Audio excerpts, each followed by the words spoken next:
And the president of Ukraine is turning to Europe for support and getting it following that shocking Oval Office shouting match in Washington. ABC's Tom Soufi-Burge is in London now with the latest. Good morning, Tom.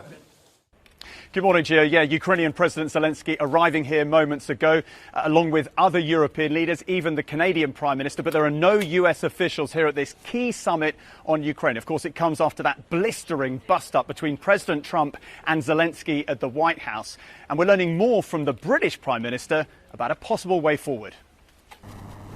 This morning, European leaders, including French President Macron, arriving in London for a key summit on Ukraine, as the UK says it's now working with France on a new peace plan, which it will present to the US. British Prime Minister Keir Starmer saying he spoke with President Trump last night after his meeting with Ukrainian President Zelenskyy. Starmer announcing the European-led initiative in an interview this morning. We've now agreed that the United Kingdom, along with France and possibly one or two others, will work with Ukraine on a plan to stop the fighting.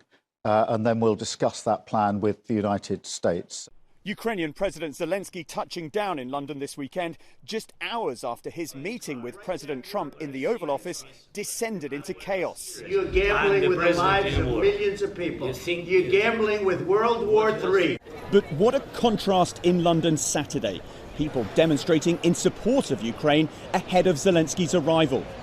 The UK Prime Minister Sir Keir Starmer then embracing Zelenskyy at number 10 Downing Street.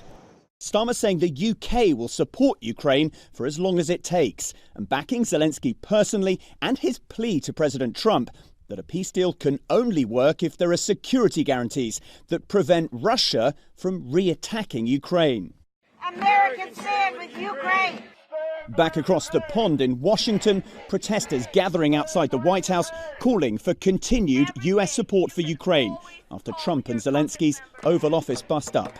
Well, unfortunately, I'm so incredibly impressed with Zelenskyy. He handled that situation so well in the Oval Office. But what Trump did was a disgrace to the United States.